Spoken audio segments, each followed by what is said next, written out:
C'est donc au réveil, puisqu'il était à New York, que le Premier ministre britannique a appris la nouvelle qui avait été annoncée en fin de matinée par les plus hauts magistrats britanniques.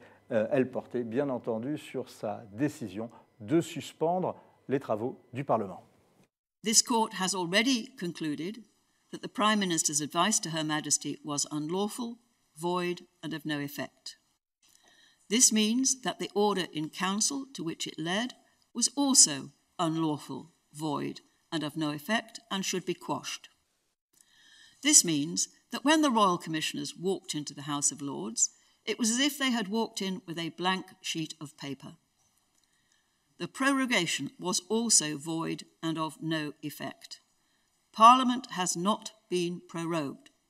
Alors, une fois réveillé, le Premier ministre a réagi et voici quelle a été sa réaction depuis New York. I have to say I strongly disagree with what the justices have found. I don't think that it's right, but we will go ahead and, of course, Parliament will come back. As the law currently stands, the UK leaves the EU on October the 31st, come what may. But the interesting thing, the exciting thing for us now is to get a good deal, and that's what we're working on. And look, I'll be honest with you, John, it's not made much easier by this kind of stuff in Parliament or in the courts. Alors, de son côté, l'opposition travailliste réclame la démission, idem pour les libéraux-démocrates. Jean-Louis Bourlange, vous votez Corbyn dans cette affaire ? Je ne sais, pour l'instant, je n'arrive pas très bien à comprendre où on en est du côté des travaillistes. On a bien vu que M. Corbyn avait failli être destitué ou très mis en cause, en tout cas, au congrès de Brighton par ses amis. Mais ce qui avait caractérisé la situation ces dernières semaines, ce qui était très rare pour un opposant, c'est qu'il ne demandait pas la dissolution. Il était dit, vous êtes au pouvoir, M. Johnson, restez-y.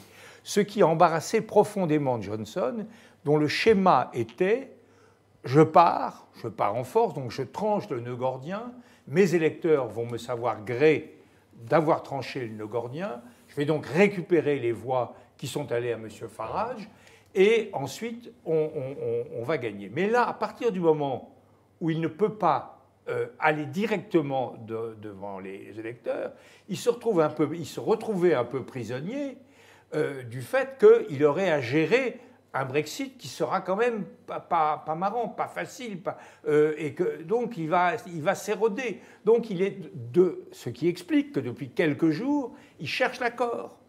Il cherche manifestement, et très franchement, c'est vraiment pas normal qu'on n'arrive pas à un accord. Ce backstop, il ne faut pas exagérer, cette affaire irlandaise est très mineure par rapport à l'ensemble de l'accord. Donc il cherche un accord parce que là, ça lui permettrait de sortir, donc de tenir l'engagement qui a été pris et en même temps de ne pas être dans une situation difficile. Du coup, qu'est-ce que va faire Corbyn maintenant ? Est-ce que Corbyn va dissoudre ou pas ? C'est très compliqué. Ce que vous dites, c'est que ça c'est important parce que quand même vous êtes un Européen convaincu et vous pensez qu'il faut que les Européens fassent un geste pour qu'il y ait un accord avec Boris Johnson ? Je pense que ça dépend de ce qu'on appelle un accord, mais je trouve que l'idée, c'est quand même absurde. La frontière qu'on va établir entre le Royaume-Uni et l'Union européenne, ça ne sera pas le mur de Berlin dans l'ensemble. Ça sera une frontière poreuse, il y aura très peu de contrôle. S'il y en avait beaucoup, ça serait la thrombose générale sur le commerce entre le Royaume-Uni et le continent. Donc on va avoir... En Irlande, quel est le problème ?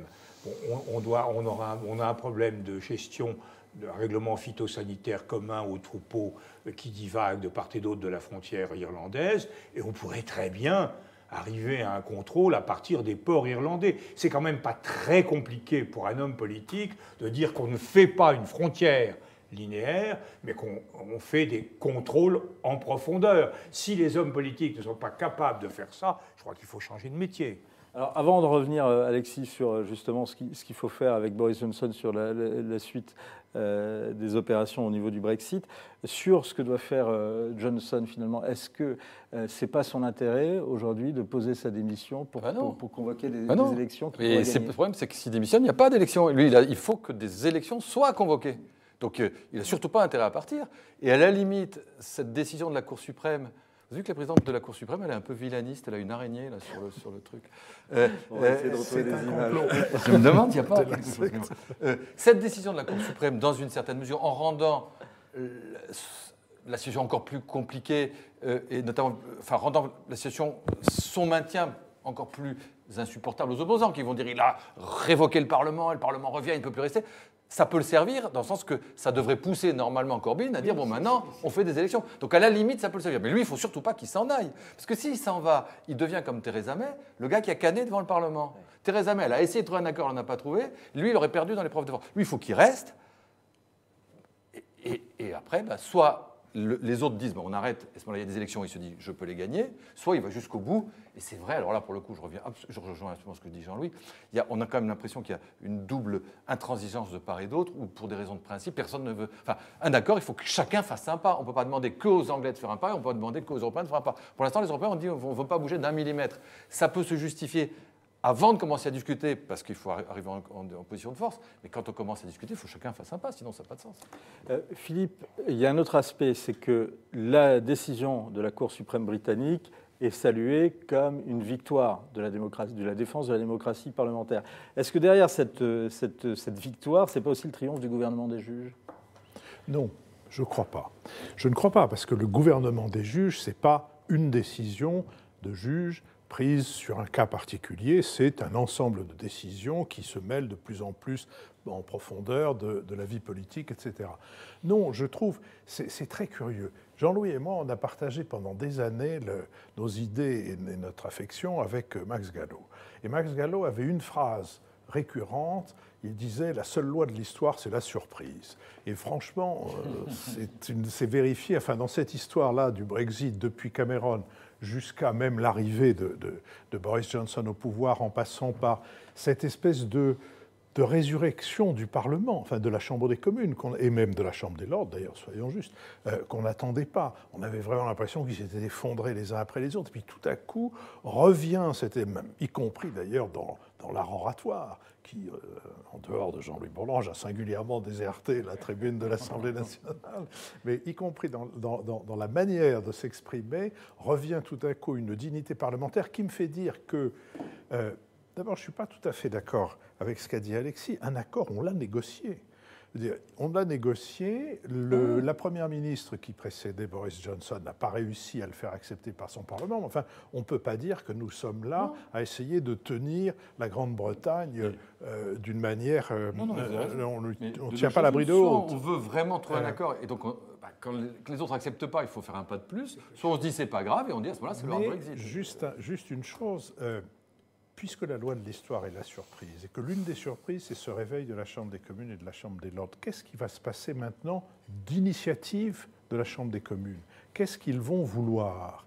Qu'est-ce que, après cette dramatisation, ce moment de dramatisation dans lequel on a pensé aux conséquences que pourrait avoir, à tort ou à raison, le rétablissement d'une frontière en Irlande, dans lequel a été publié intégralement ce rapport confidentiel sur les pénuries, les manifestations, etc., qui risquent de suivre la proclamation du Brexit. Qu'est-ce qui se passe ? Est-ce qu'il est envisageable que la Chambre des communes décide que finalement, ça serait peut-être mieux de revenir ou de soumettre l'accord que Boris Johnson va négocier à un référendum ou de revenir à un référendum? Allez savoir. Nicole nous dit, si démissionne, cela va-t-il arranger la situation? On ne s'en sort pas. Et Brunito qui ajoute, le problème majeur, c'est que Corbyn, le leader de l'opposition, est très mal aimé. Il est peut-être très mal aimé, et c'est la raison pour laquelle les travaillistes ne veulent pas appeler à l'élection. Ils sont quand même 10 points derrière lui. C'est-à-dire que si demain on retourne aux urnes, il y a fort à parier qu'il ressorte renforcé. Et c'est le pari de Johnson. Il n'a pas la marge de manœuvre pour provoquer l'élection, mais en tout cas, c'est ce pari que lui veut faire. Pardon ? Il y a le Lib Dem, ça peut être très ouvert. Mais pour l'instant, les enquêtes d'opinion montrent qu'ils sont largement 10 à 15 points au-dessus des travaillistes, dans toutes les projections. Et pourquoi ? Parce que les travaillistes payent dans l'opinion publique le prix d'une position très confuse sur le Brexit. On n'arrive pas à comprendre exactement ce qu'ils veulent, au point que le recours judiciaire qui a été mené et qui conduit à cette décision n'a pas été mené par les travaillistes. mais par des gens de la société civile. Donc ils n'ont même pas été à la pointe de ce qui se passe aujourd'hui. Donc on a un parti travailliste qui est très affaibli et qui se contente assez bien de la situation actuelle parce qu'il a une marge de manœuvre à la Chambre qu'il aurait plu si on devait repasser devant les urnes. Juste un mot, parce que vous disiez, on ne comprend pas pourquoi ils n'arrivent pas à trouver un accord. J'ai une hypothèse à vous soumettre. Peut-être que l'Europe ne veut pas d'accord. Peut-être que l'Europe veut faire payer la Grande-Bretagne. Peut-être qu'il faut montrer que quand on décide de sortir, ça coûte cher. Parce que si on facilite la sortie de la Grande-Bretagne, c'est la porte ouverte à d'autres pays qui vont se dire finalement on peut sortir de façon assez indolore. Et moi je pense que c'est aussi ça qui explique la dureté de l'Europe vis-à-vis de la sortie de l'Angleterre. Un mot d'abord sur le Parti travailliste. Pour comprendre la situation, le Parti travailliste, c'est très simple. C'est les électeurs de Jacques Delors et les militants de Jean-Luc Mélenchon. Alors, il faut arriver à vivre avec ça. Bon, sur le plan... non, je ne crois pas du tout qu'on puisse avoir une interprétation un peu paranoïaque, un peu complotiste de cette affaire. Non, mais je réponds quand même parce que complotiste et paranoïaque.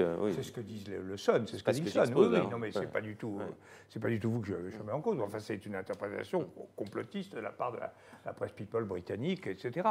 Mais simplement, je crois quand même que le problème est assez simple. Les Britanniques veulent sortir.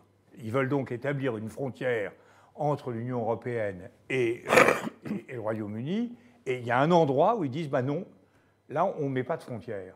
C'est quand même extraordinaire. Vous installez une sécurité dans votre maison. Et puis vous dites là il y a la porte de service, là il n'y aura pas de sécurité. Donc c'est évidemment une situation où ils sont dans une situation absurde. Mais c'est pour ça que je crois en revanche que c'est compte tenu de la nature des relations qui s'établiront entre le Royaume-Uni et le continent et qui resteront assez fluides, je crois qu'on doit trouver une solution. Je dis, c'est vrai qu'actuellement, vous ne pouvez pas mettre une frontière au milieu de la République, au milieu de l'Irlande.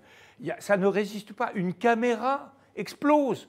Dans les 2 minutes qui suivent, ils sont sans chaud, nos amis irlandais. Il n'est pas question pour les républicains irlandais de tolérer la moindre frontière. Donc le gouvernement d'Irlande ne le fera pas. Qui ferait cette frontière au sein de l'Irlande ? Personne. Les Irlandais ne le feront pas. Alors on va envoyer des contingents hongrois ou français dans le cadre des systèmes communautaires. Non. Alors, mais en revanche, regardez comment c'est fait. Comment ça se fait le commerce entre l'Irlande et le continent ? Il y a 2-3 ports, 2 ports essentiellement, Belfast et Dublin. Et puis voilà. Et on peut trouver, si on fait preuve mais ça, c'est quelque chose qu'il faut dire aux Européens, parce que la solution que vous dessinez, les pro-Brexit britanniques seraient assez pour. Johnson, ça lui irait, ça. C'est l'Europe qui ne veut pas. Là. Ça, c'est vrai que l'Europe ne veut pas ce truc-là. Parce que l'Europe, elle veut vraiment aider à la sortie de la Grande-Bretagne. Ça n'a pas été vraiment proposé, cette affaire. Les Irlandais non plus, ça c'est vrai. Mais les Irlandais, les Irlandais, c'est quand même difficile de dire... C'est l'Europe. C'est quand même difficile de dire... Les 2 Irlandais, si je faire une frontière entre Dublin et l'Union européenne. De même que c'est difficile pour les Britanniques. Donc il faut effectivement mesurer les inconvénients des choses. Non, mais c'est vrai que c'est dérogatoire. En principe, il doit y avoir une frontière. Ils n'en veulent pas. On est vraiment dans un blocage. Tout le monde sait que c'est impossible, parce que même les Européens savent que cette frontière, au milieu de l'Irlande, on ne va pas rétablir une guerre civile pour le prétexte de faire une Ils ont un frontière. rapport avec l'Irlande. Il faudrait que les Britanniques ne devaient pas sortir, c'est tout. C'est à partir du moment où ils ont besoin de maintenir la... Les Irlandais d'Irlande veulent saisir toute espèce de prétexte de la réunification. Donc, ils ne veulent absolument pas entendre parler d'aucune des solutions dont Jean-Louis a parlé, ni Alexis, parce que c'est une position purement, ils savent bien que c'est matériellement possible, mais ils ne veulent pas en entendre parler parce que si on parle de quelque chose qui concerne l'Irlande du Nord, ça doit... Ils ne veulent pas diviser l'Irlande. Ils doivent au contraire, ils veulent même la réunifier. Les Britanniques ne veulent pas diviser le Royaume-Uni et les Irlandais ne veulent pas diviser l'Irlande. Bon, on peut quand même se débrouiller. Et les nationalistes écossais poussent au crime pour qu'il n'y ait pas de Brexit. Voilà, on peut se débrouiller ou pas, c'est insoluble, estime Nicole, puisque l'UE ne veut pas accepter le plan du Brexit et que les Britanniques ne changent rien non plus. C'est la question. Les élections à la mairie de Paris, mais c'est moins compliqué que les élections à la mairie de Paris. On en redébattra pas ce soir, mais c'est effectivement un sujet qui est sur la table. Le spectacle continue demain 11h30 heure de Londres, la réouverture de la Chambre des communes. En tous les cas, c'est ce qu'a promis le speaker John Bercow. Et, qui n'a pas démissionné apparemment et qui a gardé ses cravates bariolées. Il est enveloppé dans la feuille blanche. Exactement. Et la suite, ce sera également le discours de politique générale de la reine le 14 octobre. On continuera d'en parler.